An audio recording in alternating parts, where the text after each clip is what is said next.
Assalamualaikum warahmatullahi wabarakatuh. Waalaikumsalam warahmatullahi wabarakatuh. Nah, pertama-tama marilah kita mengucapkan puji syukur kehadirat Allah Subhanahu wa taala, karena berkat izinnya Allah maka kita bisa berkumpul bersama hari ini dalam rangka mengikuti diseminasi penyebaran, pemahaman dan penerapan pengalaman budaya positif di lingkungan SMA Negeri 2 Gorontalo.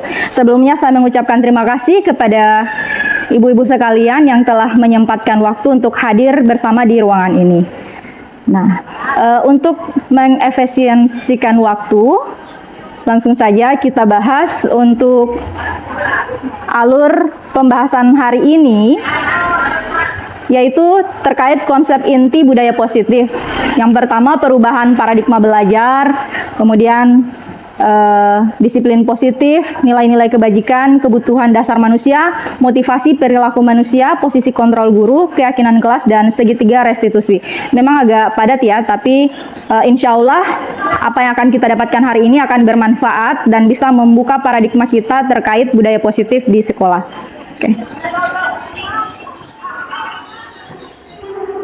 Oke. Pembelajaran dengan paradigma baru ya. Pembelajaran dengan paradigma baru merupakan pembelajaran yang dirancang berdasarkan prinsip pembelajaran berdiferensiasi, sehingga murid belajar sesuai dengan kebutuhannya berdasarkan tahap perkembangan sesuai teori psikologi modern untuk mewujudkan profil pelajar Pancasila. Jadi tujuan utama kita adalah mewujudkan peserta didik atau murid yang memiliki profil pelajar Pancasila ya. Jadi ada nilai-nilai karakter. Kita tahu bahwa guru tugasnya bukan hanya mengajar, tapi mendidik ya. Mendidik itu bukan cuma terkait ilmu pengetahuan, tapi juga terkait akhlak dan budi pekerti yang baik. Oke. Selanjutnya kita akan bahas tentang miskonsepsi teori kontrol ya. Mungkin selama ini kita berpikir bahwa kita sebagai guru memiliki posisi sebagai kontrol atas murid-murid kita, tapi ternyata semua itu adalah ilusi ya. Yang pertama, ilusi guru mengontrol murid. Terkadang kita akan menganggap bahwa guru punya posisi lebih tinggi dibandingkan murid sehingga bisa mengontrol perilaku murid, padahal itu hanya ilusi semata. Kemudian yang berikut, ilusi bahwa semua penguatan positif efektif dan bermanfaat. Ternyata tidak semua penguatan positif itu memiliki manfaat dan efektif dalam membentuk perilaku murid. Kemudian ilusi bahwa kritik dan membuat rasa bersalah mampu menguatkan karakter. Kalau yang tadi dalam hal-hal yang positif, yang berikut dalam hal-hal yang negatif ya, yaitu memberikan kritik dan membuat rasa bersalah. Ternyata itu juga tidak menguatkan karakter murid. Kemudian yang terakhir, ilusi bahwa orang dewasa berhak memaksa. Nah, sebenarnya perilaku murid itu tergantung atas keputusannya sendiri, entah dia mau mengikuti apa yang akan kita arahkan atau tidak. Jadi misalkan kita meminta murid untuk melakukan sesuatu, saat dia mau melakukan itu bukan berarti kita memiliki kontrol atas mereka, tetapi mereka sendiri yang memutuskan untuk mengikuti apa yang kita arahkan. Jadi sebenarnya orang dewasa itu tidak punya hak untuk memaksa perilaku orang yang di bawah dari dia ya. Oke.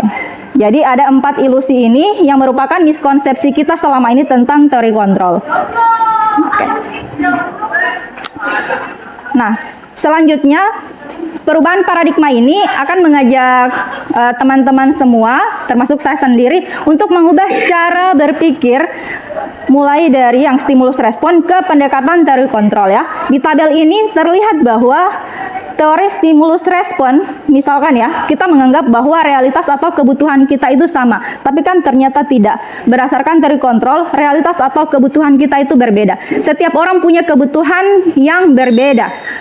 Kemudian semua orang melihat hal yang sama. Ini lagi, dalam teori kontrol, setiap orang memiliki gambaran yang berbeda. Jadi, kita tidak bisa memaksa orang lain untuk memiliki pandangan yang sama dengan kita, kecuali dia mengizinkan kita untuk mengikuti pandangan kita, seperti itu. Kemudian kita mencoba mengubah orang agar berpandangan sama dengan kita, itu dalam stimulus respon. Sedangkan dalam teori kontrol, kita berusaha memahami pandangan orang lain tentang dunia.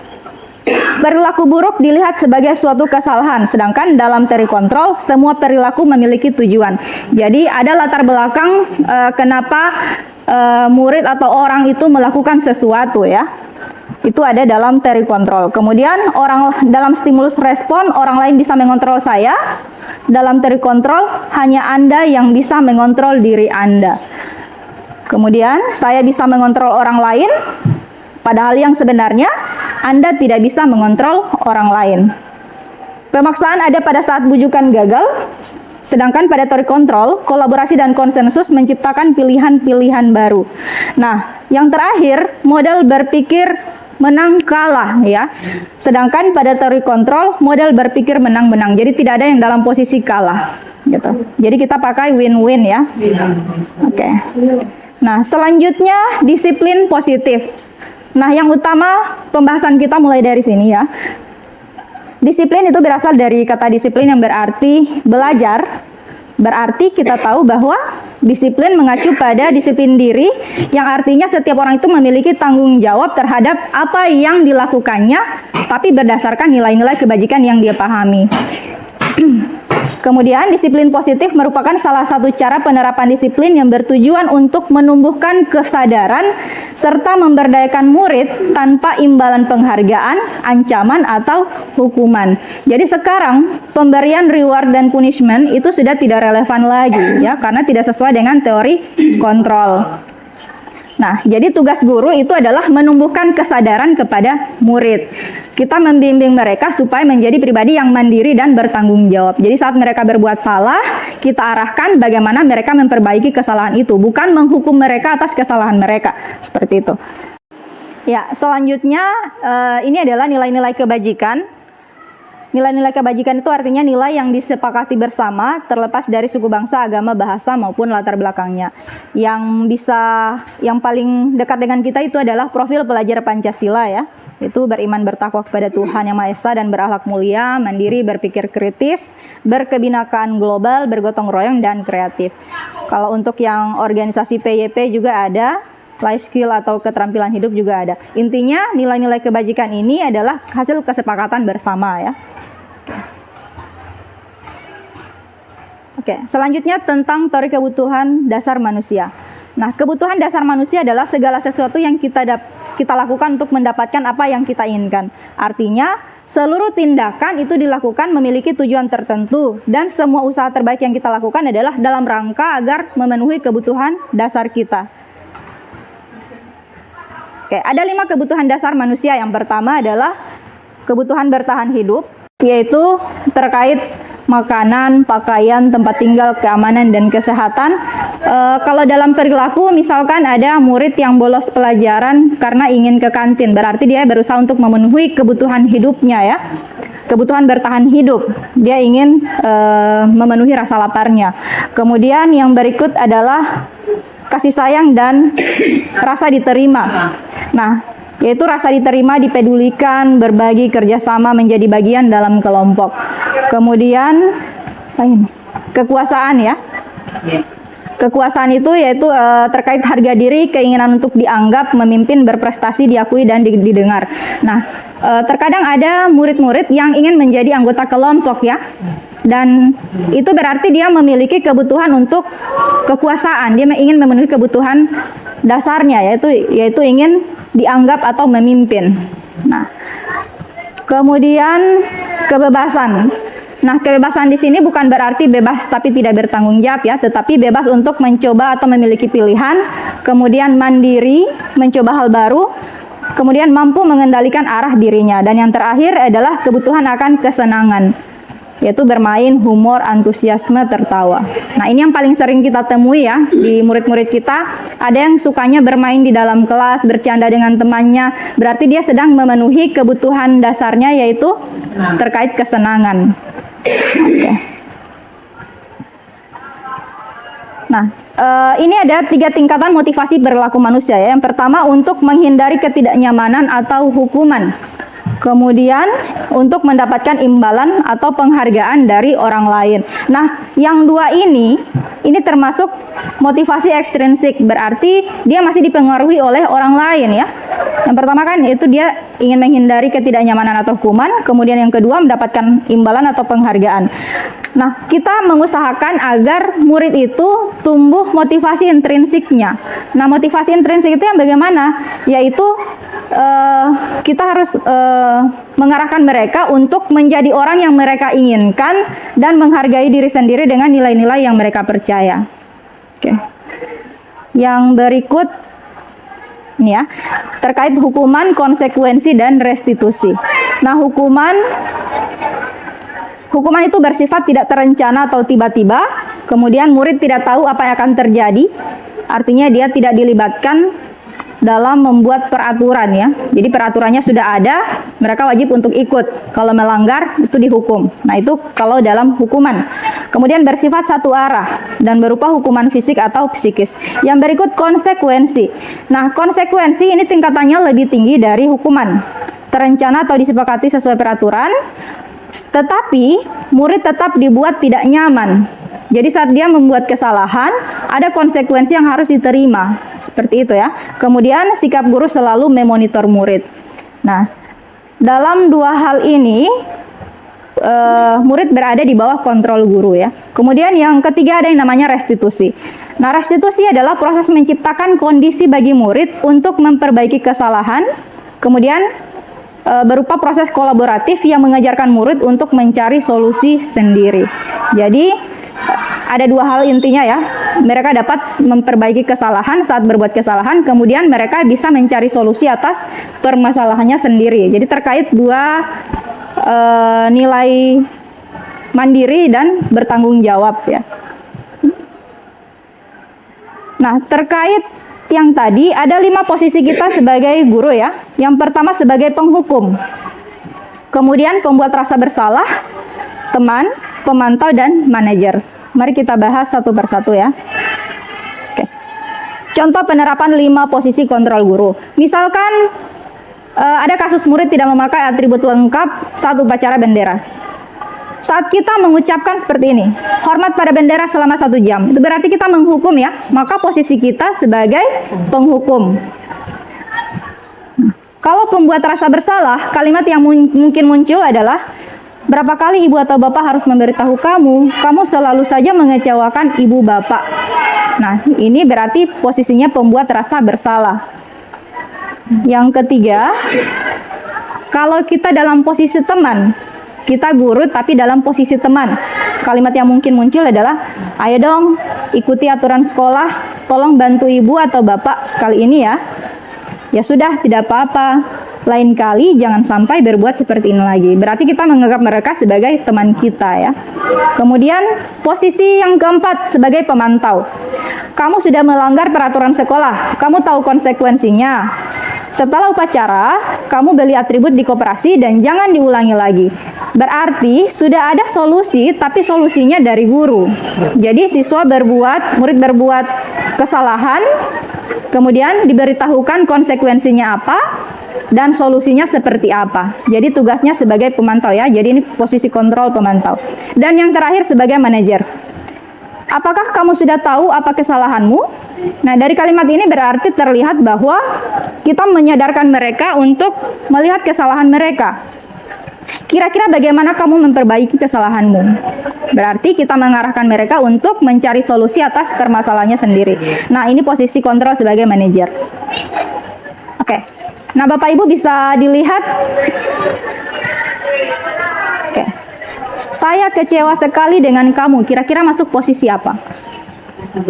Pembuat rasa bersalah. Ya, pembuat rasa bersalah ya. Oke. Yang berikut, kamu tidak pernah benar melakukannya. Manajer. Manajer, yakin? Kamu tidak pernah benar melakukannya. Oke. Ada beberapa jawaban yang berbeda ya. Oke. Sekarang ini, apa rencanamu untuk menyelesaikan masalah ini? Manajer ya, jelas. Jadi kita mengarahkan mereka untuk mencari solusi. Ayolah, lakukan demi bapak atau ibu ya, teman. Jadi kita seperti membujuk ya, membujuk. Kamu tidak pernah mendapat nilai jika tidak mengerjakan tugas.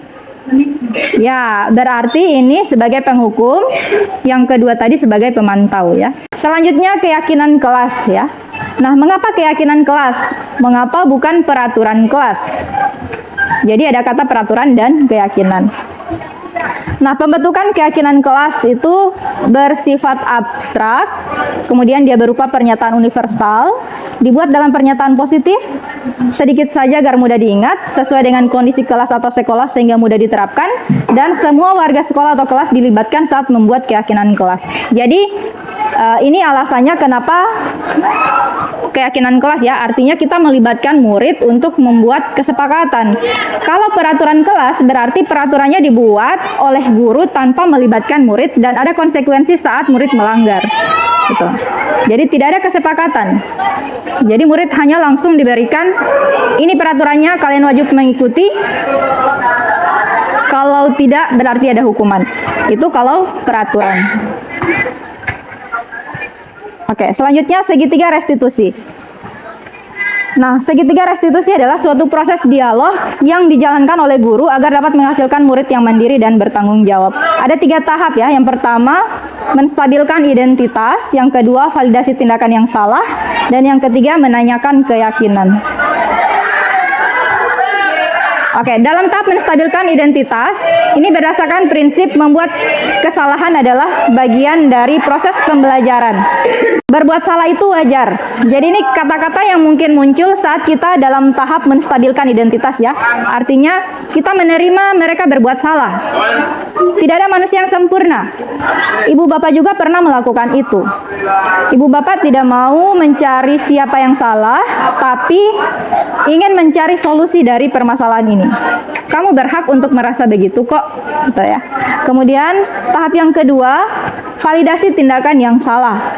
Nah, ini berdasarkan prinsip setiap perilaku berupaya untuk memenuhi suatu kebutuhan tertentu. Ingat kembali 5 kebutuhan pokok manusia yang tadi ya. Jadi, setiap perilaku ada latar belakangnya. Nah, dalam tahap inilah kita menggali apa latar belakang mereka melakukan kesalahan. Nah, seperti ini ya. Kamu pasti punya alasan kenapa melakukan hal itu. Jadi kita tanya alasannya apa. Berikut, padahal kamu bisa melakukan yang lebih buruk dari ini ya. Kamu patut bangga karena telah melindungi sesuatu yang penting buat kamu. Kamu melakukannya karena mempertahankan sesuatu yang penting buatmu.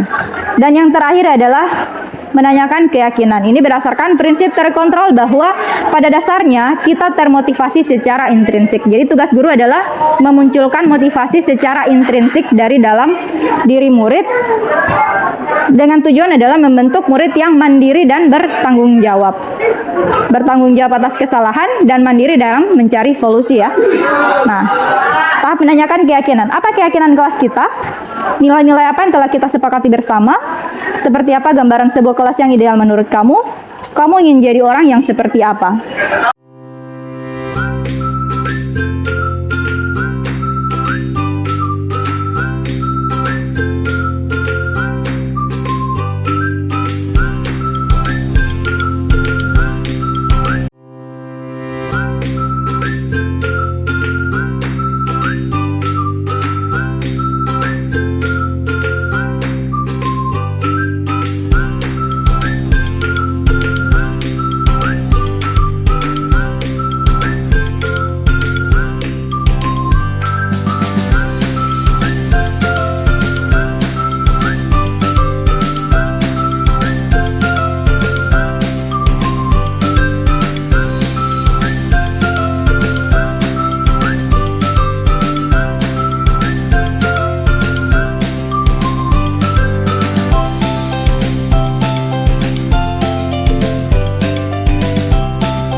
Nah, sekian pemaparan materi dari saya. Jika ada yang ingin bertanya, saya persilahkan. Mungkin dari Ibu Erli ada? Ya. Ya, silakan. Ya, Lihat saja. Bismillahirrahmanirrahim. Assalamualaikum warahmatullahi wabarakatuh. Waalaikumsalam warahmatullahi wabarakatuh. Ya, terima kasih atas kesempatan yang diberikan. Pada kesempatan kali ini saya ingin menanyakan terkait dengan 5 posisi kontrol guru. Nah, sangat menarik sekali tadi yang sudah dipaparkan oleh Ibu Nancy terkait dengan 5 posisi kontrol guru.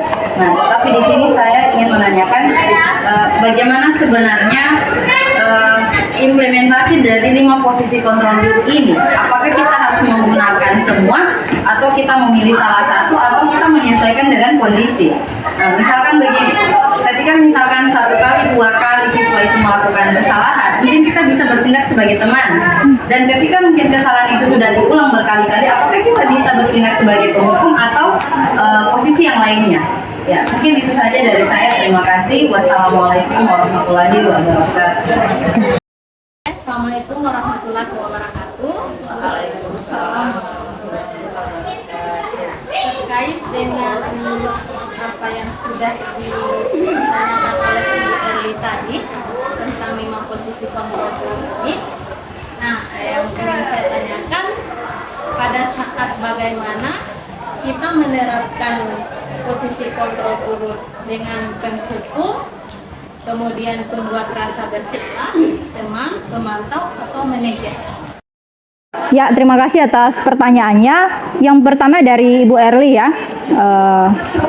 Kapan kita akan bertindak sebagai ini ya, penghukum, pembuat rasa bersalah, teman, pemantau, atau manajer? Apakah kelima-limanya sekaligus atau bagaimana ya?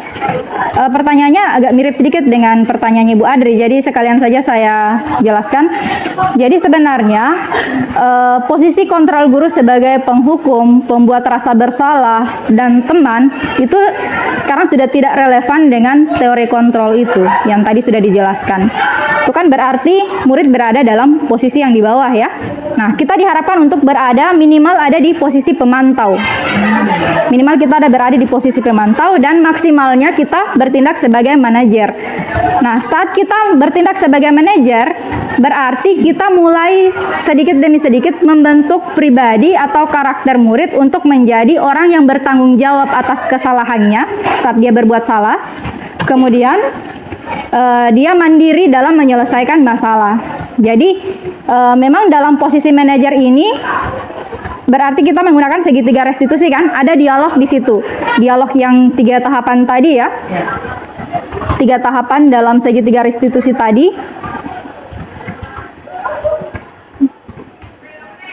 Yang ini ya, mulai dari menstabilkan identitas, berarti kita menerima dulu bahwa mereka setiap orang bisa membuat kesalahan. Nah, ini kan berdasarkan prinsip bahwa membuat kesalahan adalah bagian dari proses pembelajaran. Saat kita menghukum, berarti mereka tidak diizinkan untuk berbuat salah.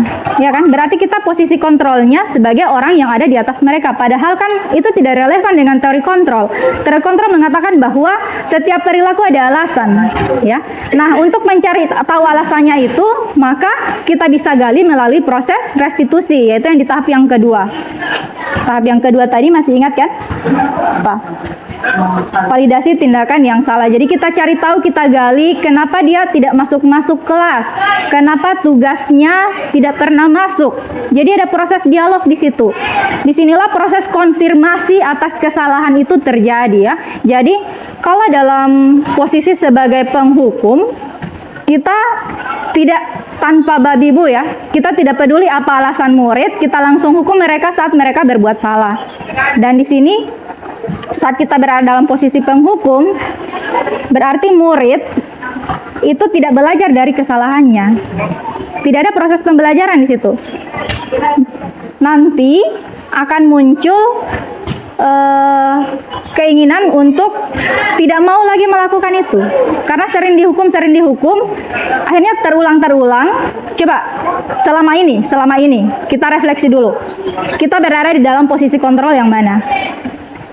Kalau saya paling sering itu saya menjadi penghukum dan pembuat rasa bersalah. Gitu. Dan paling tinggi, dan ini agak jarang sekali, saya menjadi posisi pemantau. Artinya ada kesepakatan, tapi saya memberitahukan konsekuensi, tapi konsekuensinya dari saya, gitu ya. Nah, jadi siswa tidak atau murid tidak dilibatkan dalam membuat keyakinan. Solusinya semuanya dari guru. Murid berbuat salah dihukum, atau saya munculkan rasa bersalah dari dalam diri mereka, misalkan merajuk dalam kelas. Jadi saat menghukum itu, jadi penghukum sudah tidak berfungsi, kadang-kadang saya merajuk, gitu ya. Itu dalam satu semester mungkin ada 1-2 kali saya merajuk di beberapa kelas yang memang sudah tidak terkontrol lagi. Dan ternyata ini tidak efektif karena kesalahan mereka terulang lagi, gitu. Artinya mereka tidak diajarkan untuk bertanggung jawab. Kalaupun mereka meminta maaf, ternyata minta maafnya bukan tulus ya, bukan hal yang tulus atau memang benar-benar merasa bersalah, tapi hanya ingin menghindari ketidaknyamanan. Daripada ibu mau merajut terus, mendingan saya minta maaf supaya aman ya, gitu. Nah, kalau dalam posisi penghukum lagi, misalkan, coba kita cek, mungkin ada beberapa orang guru BK di sini, sudah berapa banyak lembar pernyataan yang ada di BK dari orang yang sama. Kalau dibuat buku, mungkin bisa setumpuk ini ya. Salah satunya adalah perwalian saya sendiri, itu Adik Rahmat ya. Dia sudah berulang kali diundang ke BK, tapi ternyata kesalahannya diulang lagi. Karena ternyata hukuman tidak berfungsi. Ya, cuma mau disuruh buat pernyataan, tidak ada kekuatannya itu ya. Surat pernyataan tidak ada kekuatannya, gitu. Nah, saat kita mengarahkan mereka, kita cari tahu dulu, kenapa kamu tidak masuk? Pasti ada alasannya kan? Gitu. Kira-kira bagaimana cara kamu memperbaiki ini? Jadi dia belajar untuk berpikir, mengendalikan dirinya sendiri. Jadi di dalam segitiga restitusi atau posisi kontrol guru sebagai manajer, di situ adalah kita menumbuhkan kontrol diri dalam diri murid. Jadi mereka adalah pembuat keputusan atas segala perbuatan mereka. Apapun yang mereka lakukan, pasti ada dasarnya ya, ada alasannya. Dan tugas kita sebagai guru adalah mengarahkan supaya hal-hal yang mereka putuskan itu adalah hal-hal yang bermanfaat untuk diri mereka. Bukan berarti mereka tidak diizinkan untuk berbuat kesalahan, tidak ya. Saat mereka berbuat salah, maka kita arahkan bagaimana mereka memperbaiki kesalahan itu dengan cara mereka sendiri. Cara apa yang kira-kira bisa mereka lakukan? Misalkan murid yang sering terlambat, bisa diarahkan untuk kamu bangun, proses dialog ya, kamu bangunnya jam berapa gitu. Ada yang bantu kamu bangun pagi atau tidak? Kamu bisa pasang alarm, kalau kamu ke sekolah biasanya naik apa gitu, apakah diantar orang tua ya. Jadi dia bisa membuat jadwal tanpa merasa dipaksa ya. Jadi apapun yang mereka lakukan itu berdasarkan langkah-langkah solusi dari mereka sendiri, bukan solusinya dari kita. Karena kalau solusinya dari kita, mungkin kita hanya berpikir ini baik untuk mereka, tapi belum tentu baik untuk mereka. Tapi kalau solusinya dari mereka sendiri, di situ ada proses mandiri dan bertanggung jawab. Seperti itu. Kemudian terkait apakah kelima-limanya akan kita gunakan, tidak ya? Sekarang saat mungkin yang kemarin saat belum tahu tentang ilmunya, bahwa ternyata ada 5 posisi kontrol guru dan yang paling bermanfaat itu yang paling dianjurkan itu adalah yang kelima sebagai posisi manajer, maka mungkin kita bisa perlahan-lahan bergeser ya, tidak lagi menjadi seorang penghukum karena itu memang tidak efektif ya, tidak lagi menjadi pembuat rasa bersalah, apalagi menjadi teman. Minimal kita ada di posisi pemantau atau maksimalnya kita berada dalam posisi manajer. Seperti itu. Oke, semoga ini bisa menjawab. Mungkin ada lagi satu pertanyaan. Silakan Ibu Erli. Baik, terima kasih atas kesempatannya. Saya sangat tertarik sekali dengan pemaparan yang diberikan oleh Ibu Nancy. Nah, selanjutnya yang ingin saya konfirmasi kembali, terkait dengan segitiga restitusi. Kan tadi kita sudah dijelaskan bahwa yang paling penting untuk kita gunakan itu adalah menjadi minimal sebagai pemantau, dan itu terkait dengan segitiga restitusi. Nah, berarti menurut Ibu Nancy, apakah dengan segitiga restitusi ini efektif tidak untuk kita gunakan di sekolah ini?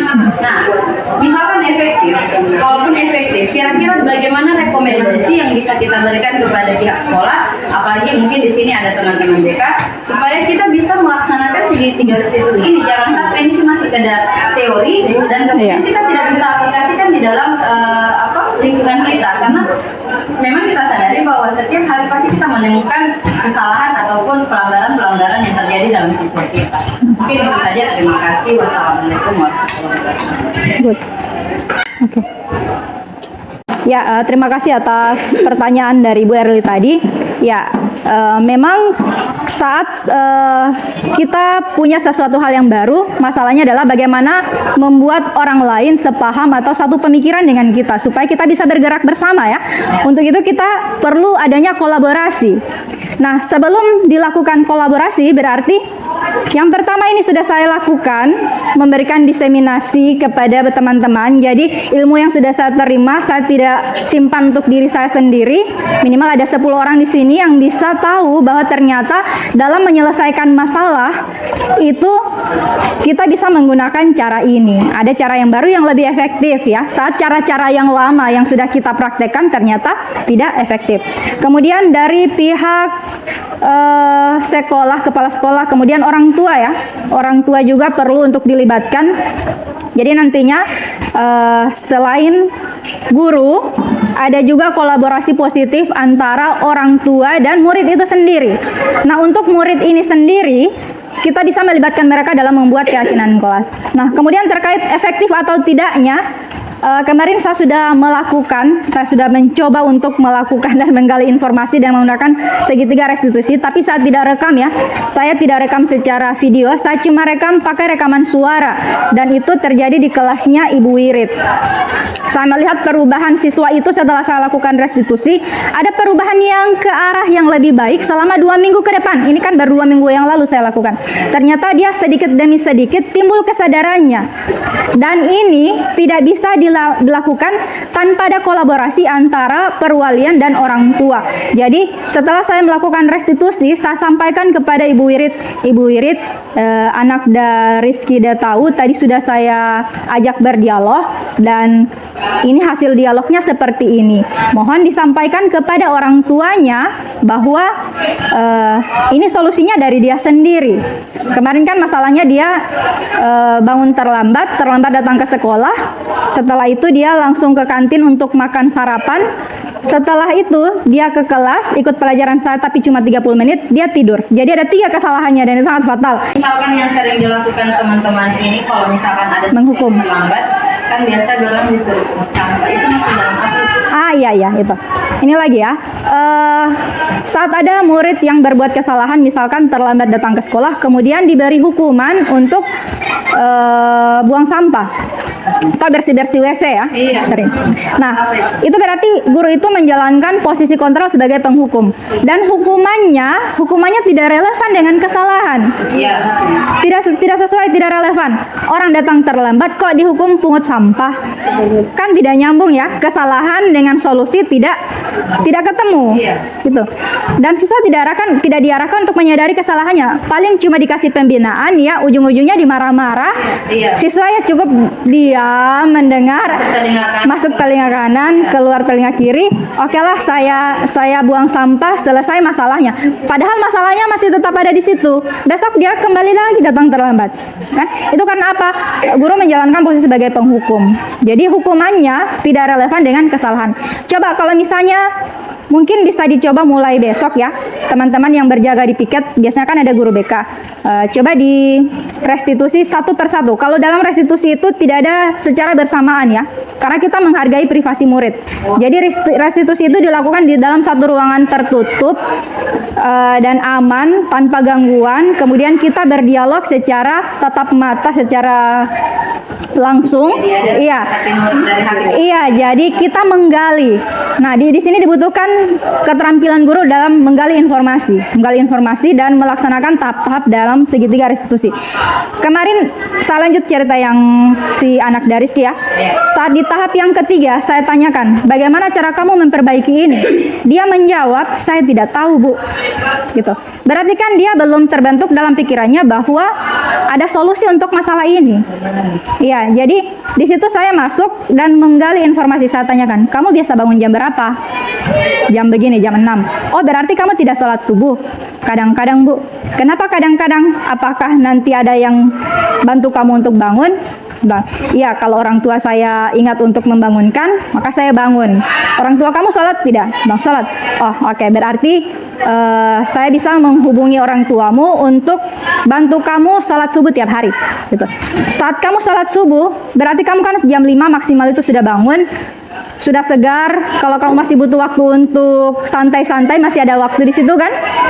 Nah, jadi jangan tidur lagi, habis sholat subuh jangan tidur lagi. Kamu bisa punya waktu mungkin sekitar 30 menit, siap-siap, sarapan.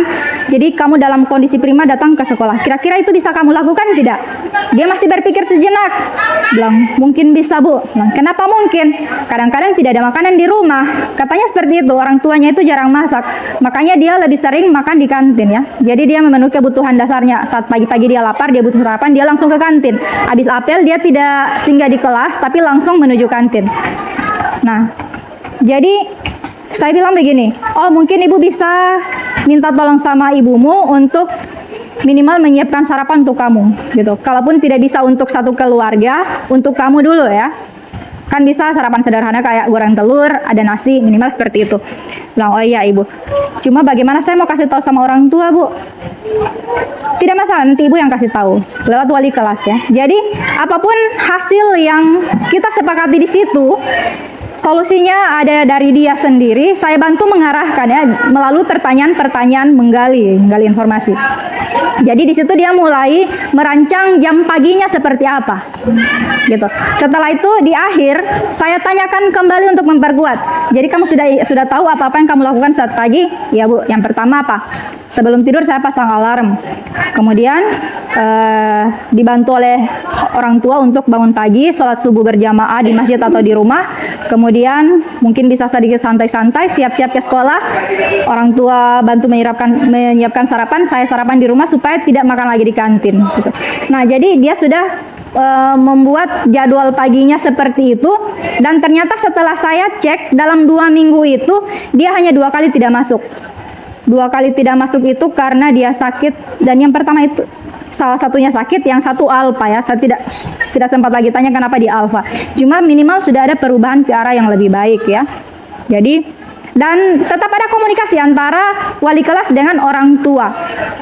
Jadi saat anak berbuat lagi kesalahan yang sama, maka kita bantu dia mengingatkan. Loh, bukannya kamu kemarin sudah berjanji untuk seperti ini. Berarti ada masalah dengan apa kendala kamu? Kenapa kamu tidak bisa melakukan ini? Berarti sudah tidak relevan lagi kan solusinya yang kemarin. Oh, mungkin kita punya cara lain yang berbeda. Bagaimana supaya bisa membantu kamu datang lebih pagi? Nah, ternyata dia itu datang diantar orang tuanya. Orang tuanya mau ke kantor ya, PNS di kecamatan, di kantor camat. Jadi kemungkinan untuk terlambat itu sebenarnya tidak ada, karena orang tuanya pasti antar dia sebelum ke kantor. Iya kan? Nah, kecuali kalau dia belum siap dan ditinggal orang tuanya itu. Jadi dia naik sendiri, naik bentor, atau dia nebeng dengan temannya yang punya motor. Itu kemungkinan tertinggi dia terlambat itu seperti itu. Jadi di sini kita butuh komunikasi dengan orang tua.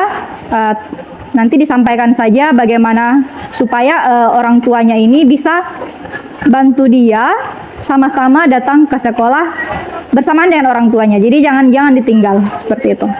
Sebenarnya agak apa ya, gampang-gampang susah sih Iya, untuk mempraktekkan segitiga restitusi ini kan membutuhkan banyak pihak yang harus terlibat ya. Iya. Tidak hanya antara guru dengan murid, tapi juga harus melibatkan orang tua dan wali kelas untuk mengingatkan. Karena apa? Kita tidak 24 jam dengan mereka ya, dan kalaupun kita mengajar mungkin cuma sampai 8 jam bersama dengan kita, itu kan cuma sepertiga dari dalam satu hari ya. 2/3-nya mereka ada di lingkungan luar. Di lingkungan luar kita tidak tahu ada hal apa yang mempengaruhi mereka ya. Jadi dengan adanya bantuan dari pendidikan keluarga, lingkungan keluarga mungkin bisa membantu. Dan proses perubahan ke arah yang lebih baik itu tidak akan langsung sukses ya. Seperti tadi si Rizky itu dia tidak langsung sukses. Minimal saya menghargai ada perubahan ya, ada perubahan dari dalam dirinya. Dan kemarin tuh saya sempat tahan HP-nya ya, dia main game dalam kelas, saya tahan HP-nya, katanya dia bosan. Kemudian saya tanya, kira-kira supaya kamu tidak bosan, seandainya kamu bosan lagi, apa yang bisa kamu lakukan selain main HP? Dia bilang, mungkin saya bisa mencatat, Bu. Bilang, kamu tidak ngantuk ya kalau mencatat? Tidak, Bu, saya suka mencatat. Oh, ternyata dia suka mencatat. Jadi, saya diminta dia untuk melengkapi tugas-tugasnya yang belum lengkap. Itu kan berarti ada proses mencatat. Jadi, saya kembalikan HP-nya setelah tugasnya selesai. Jadi, ada win-win ya. Ada posisinya posisi menang-menang. Tidak ada yang disalahkan. Mereka belajar dari kesalahan seperti itu. Dan dia tidak serta-merta ya, tidak langsung instan. Kita berproses. Kita bantu mereka sama seperti apa ya? Menanamkan sikap kepada murid itu tidak serta-merta. Kita menghargai prosesnya seperti itu. Waktu proses dialog dengan itu di dalam kelas atau? Iya, oke. Ini lagi ya, ini mungkin yang terkadang sering kita lakukan saat ada murid yang melakukan kesalahan. Misalkan siswa datang terlambat, kita langsung tersulut emosi ya. Tersulut emosi, kemudian langsung marah-marah dia di depan kelas. Nah, ini tidak disarankan. Ini tidak disarankan. Kita cukup izinkan saja dia masuk. Izinkan saja dia masuk, nanti proses restitusinya setelah jam pembelajaran. Jadi, dia akan merasa dihargai sebagai seorang pribadi ya. Dia tidak akan dipermalukan di depan teman-temannya karena mempermalukan orang lain itu terbukti tidak efektif untuk mengubah sikap gitu. Jadi proses restitusi minimal ada di ruangan yang tertutup, aman, tidak diganggu, hanya ada komunikasi tatap mata ya, dua arah antara guru dan murid. Dengan Rizky itu dia proses dialog di mana? Saya menggunakan ruang BK di ruang kecil, di bilik kecil. Saya tutup, kemudian nyalakan lampu, ternyata di sebelahnya ada Ibu Nana yang sementara Zoom. Jadi saya bercurhat ya, diskusi di studio ya, di studio. Saya juga mengajar di kelas 10-10. Iya, Rizky udah tahu. Saya tidak pernah ketemu ya? Karena saya punya jam itu jam 9.10 di hari Senin. Jam terakhir di hari Senin, dan saya Tidak pernah ketemu dengan orangnya. Oh iya. Ini lagi, saya tanyakan lagi kan sama Ibu Irit. Bagaimana kalau terlambatnya kan sudah sedikit teratasi ya, terlambatnya itu. Sekarang bagaimana dengan masalah dia bolos-bolos, Ibu Irit? Ibu Irit bilang kalau di guru-guru lain dia masih ada sedikit dia sering bolos. Tapi kalau di matematika dia sudah masuk terus. Jadi mungkin karena saya yang restitusi, mungkin dia merasa bertanggung jawabnya hanya ke saya, tidak ke semua guru gitu. Jadi belum terlalu lebar manfaatnya mungkin terasa. Baru mungkin dia hanya berpikir saya hanya bertanggung jawab kepada Ibu Nancy. Jadi belum terbangun motivasi intrinsiknya untuk bertanggung jawab kepada seluruh guru, bukan cuma ke satu guru. Jam di situ jadwal hari apa? Saya hari ini, hari Selasa, jam pertama, kedua, ketiga. Makanya rentan sekali kalau misalnya terpakai di apel terlalu lama. Biasa kan nanti jam 8 masuk. Anak-anak masuk di kelas, dia langsung ke kantin. Seperti itu. Ada lagi? Kalau tidak, Ibu Isra ada? Oke. Iya, memang kita mungkin akan berpikir bahwa ini cuma teori ya. Masa cuma diajak berdialog mereka bisa, sedangkan di hukum saja tidak mempan. Ya. Mereka sebagai pempan. Iya, jadi tujuan kita sebenarnya adalah menimbulkan motivasi intrinsik. Jadi kita hilangkan itu kebiasaan kita untuk memberikan reward dan punishment ya, hukuman dan penghargaan, karena ternyata saya pernah memberikan penghargaan kalau misalnya ada yang menjawab kuis, yang lain jadi tidak termotivasi karena yang jawab benar itu orang itu saja. Ternyata kan yang termotivasi untuk menjawab cuma orang yang tahu jawabannya gitu. Jadi hanya berlaku positif ke beberapa orang. Masih ada lagi mungkin dari guru BK? Pas Ibu Ain, Ibu Desri, Ibu ini ada. karena tidak ada lagi yang ingin bertanya, maka bisa kita akhiri diskusi kita pada hari ini. Saya ucapkan terima kasih atas kehadiran dan perhatian Bapak Ibu telah meluangkan waktu pada pagi hari ini. Sekian dari saya. Wassalamualaikum warahmatullahi wabarakatuh. Waalaikumsalam.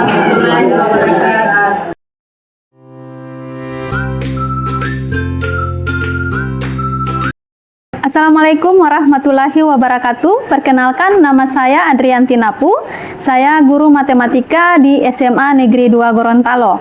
Setelah menerima diseminasi dari Ibu Nangsi Igrisa tadi terkait budaya positif, saya merasa senang karena saya mendapatkan ilmu terkait budaya positif, terutama pada penerapan segitiga restitusi.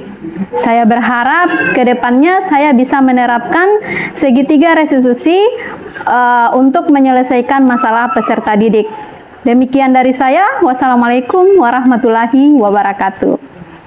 Bismillahirrahmanirrahim. Assalamualaikum warahmatullahi wabarakatuh. Perkenalkan, nama saya Erli Anggraini. Saya sebagai pengajar guru sosiologi di SMA Negeri 2 Gorontalo. Pada kesempatan kali ini, saya akan memberikan testimoni terkait dengan diseminasi yang telah dilaksanakan oleh Ibu Nangsi, yaitu pada materi tentang budaya positif.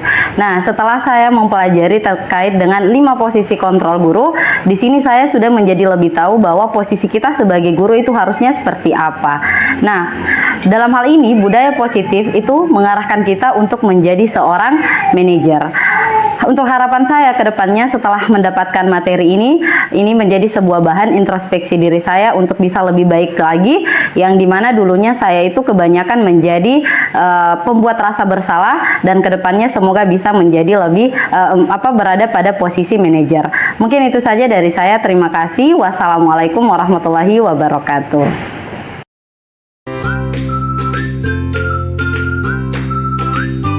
Warahmatullahi wabarakatuh. Waalaikumsalam warahmatullahi wabarakatuh. Nah, anak-anakku sekalian, hari ini saya ingin kita membuat keyakinan kelas ya. Nah, kenapa keyakinan kelas bukan peraturan kelas? Karena kalau kita menyebut peraturan kelas, berarti itu hanya berlaku satu arah. Artinya, peraturannya hanya dari ibu, kalian dipaksa untuk melakukan apa yang ibu mau. Iya kan? Nah, sedangkan kalau keyakinan kelas, itu berarti ibu melibatkan kalian untuk membuat apa yang kita sepakati bersama untuk mewujudkan kelas yang diimpikan oleh anggota yang ada dalam kelas ini. Seperti itu. Nah, pertama, ibu sudah bagikan sama kalian sticky note ya. Nah, di sticky note itu silahkan kalian tuliskan kelas seperti apa yang kalian inginkan. Ya. Boleh 1 kalimat, boleh 2 kalimat, boleh 3 kalimat, yang penting masih muat di dalam sticky note. Silakan.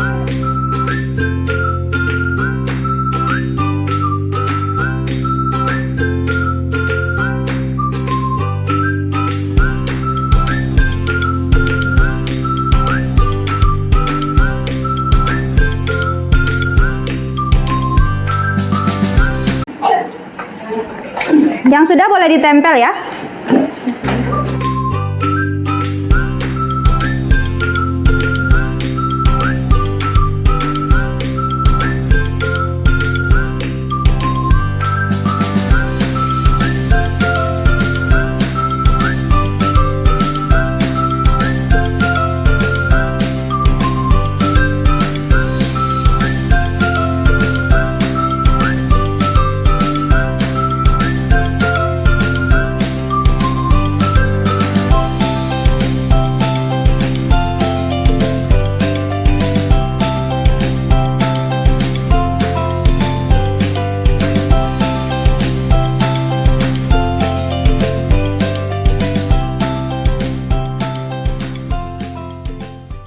Kelas ini makin bersih dan terkontrol, dan kita semua makin kompak terus. Bagus ya? Jadi dia mengharapkan ada suasana kompak di antara sesama teman. Saya ingin kelas yang bersih dan nyaman.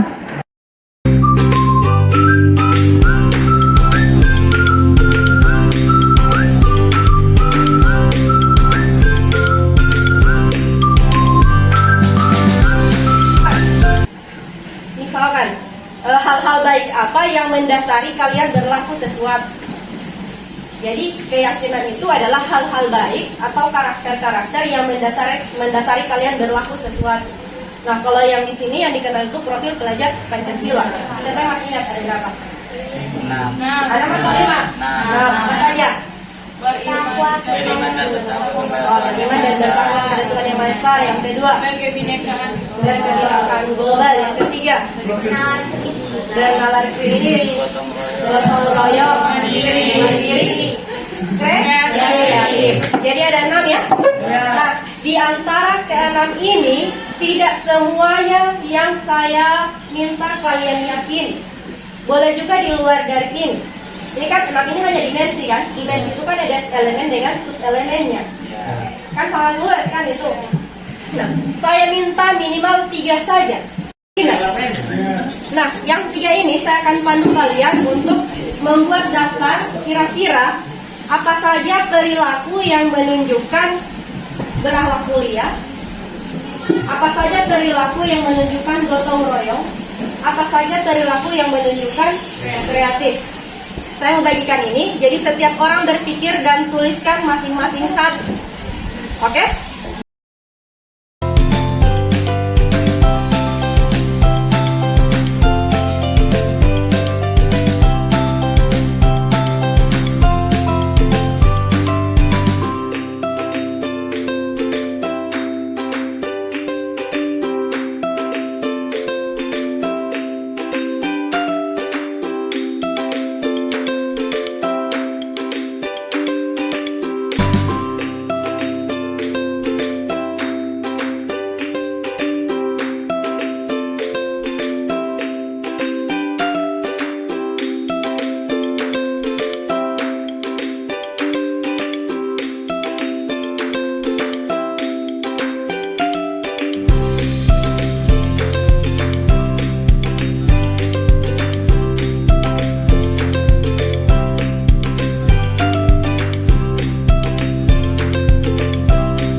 Mulai dari yang berakhlak mulia. Kegiatan apa yang menunjukkan seseorang yang berakhlak mulia? Saling menghargai antar sesama, benar ya? Ya, sopan. Baru selalu sholat zuhur saat sudah waktunya. Nih, datang. Menghargai guru yang sedang mengajar. Oke.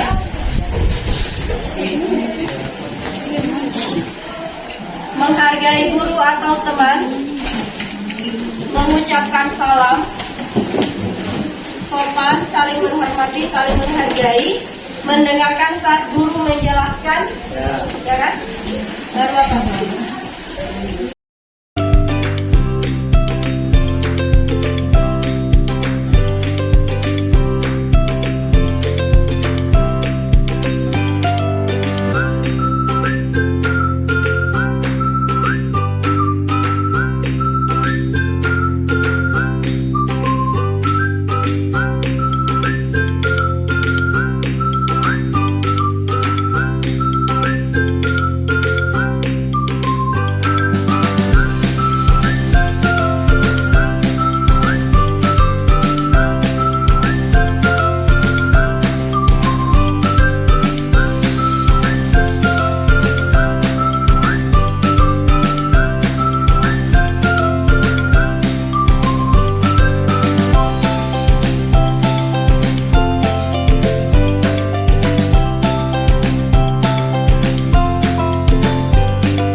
bertanggung jawab Sabar, tugas-tugas.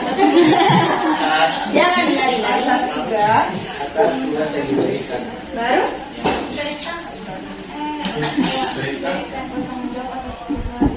Menyapu. Yang diberikan. ya.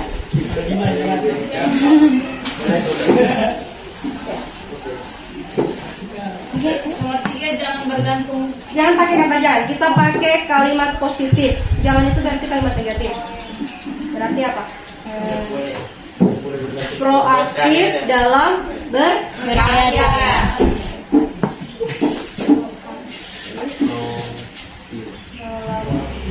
Proaktif dan kreatif ya dalam berkarya.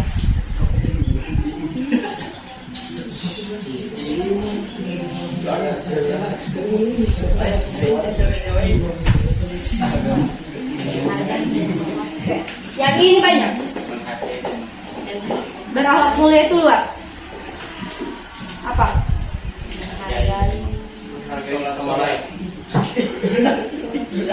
Paling menghargai.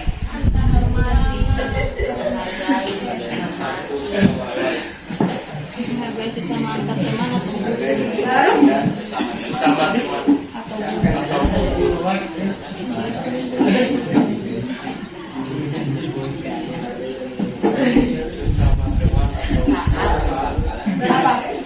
belajar. Komunikasi. Berapa? Komunikasi. Saat jam belajar.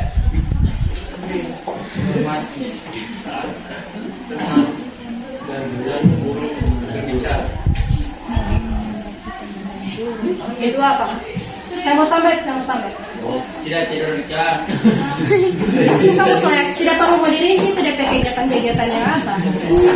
Kalau kamu tidur di kelas berarti kamu tidak menghargai. Iya. Apalagi? Tadi kan ada yang soal itu toh? Iya. Saya mana toh? Saya saja ya.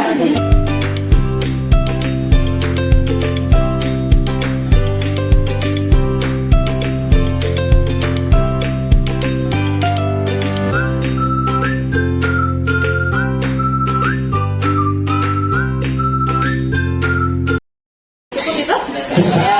Jadi lembar ini yang jadi keyakinan kelas kita ya. Lagi.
Assalamualaikum warahmatullahi wabarakatuh. Nama saya Suci Ramadan Yestantu. Saya siswa kelas 11-8 SMA Negeri 2 Gorontalo. Setelah melakukan kegiatan pembuatan keyakinan kelas tadi, saya merasa senang karena dilibatkan secara aktif dalam kegiatan tersebut. Harapan saya semoga dengan adanya keyakinan kelas ini bisa mewujudkan budaya positif di lingkungan kelas. Assalamualaikum warahmatullahi wabarakatuh. Nama saya Yasana Pujapatinda. Saya siswa dari kelas 11-8 SMA Negeri 2 Gorontalo. Saya merasakan hal-hal baru, yaitu dengan membuat keyakinan kelas bersama-sama dengan teman yang lain, di mana kami berdiskusi tentang nilai-nilai yang akan dijadikan keyakinan kelas kami. Harapan saya dengan adanya keyakinan kelas ini, maka suasana kelas akan menjadi lebih nyaman dan mendukung dalam kegiatan pembelajaran.